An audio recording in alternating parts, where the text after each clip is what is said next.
Hi everyone, we're gonna go ahead, we're gonna make some paper mache. I have a little cup. You can see how big it is. I have like a Tupperware container and then some kind of scoop that's a cup size, and then I have 2 cups of flour. My students, you got 2 cups of flour during supply distribution. And what you're going to do is you are going to, first of all, make 2 rounds of paper mache during this project. I recommend that you save your goop in the middle. But for each paper mache mixture, you'll have enough for 1 cup. And then we'll save this. This will be for the next time you make it. Okay, so this is a cup. You got 2 cups. This is a cup. And then you have a cup left because there were 2 cups. Okay, so we have 1 cup for our first mixture.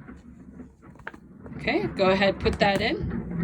And now what I'm going to do is I am going to make, there's a lot of noise upstairs because I'm underneath the house. I'm going to add 2 cups of flour. Okay, and ask your mom and dad for a cup scoop if you're working at home. Okay, so that's 1 cup. And then I'm going to add 1 more cup. Okay, great, fabulous, right? And so what's in here is 2 cups of water, 1 cup of flour. I'm going to take my spoon and I'm going to go ahead, I'm going to mix that up. And I'm going to kind of like make a bit of a paste, so I'll get close. Hopefully I don't drop the iPhone into the container, but I'm going to keep going around and I'm going to avoid all sorts of lumps. And it's going to kind of make a glue-based paste. Now you can experiment and try to add some of your glue, or you could add more flour to your mixture if you want it to be a little bit more gooey. A lot of students have done paper mache, and a lot of people are very, very, very familiar with doing this. So they have like a certain consistency that they like. So if you want to add a little more flour, I think that's fine. Often students tell me, okay, miss, it needs to be thicker. Add more flour if you have it, right? You could also play with adding less water than I just did. But what I'm doing is I'm following the standard paper mache recipe that you could find on this thing called the internet. Okay, so again, this was 2 cups water, 1 cup flour. Now, I can feel that the mixture's kind of heavy, right? And I still see lumps, right? So maybe if you have a little mixture, you can go ahead and get it out.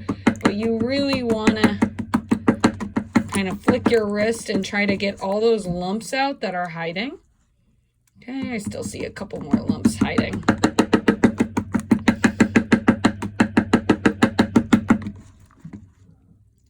There's some hiding lumps. I also see students put their hands in, but we don't want to make parents upset.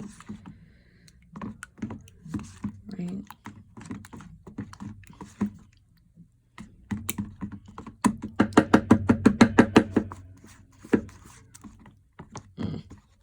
Just splash some water.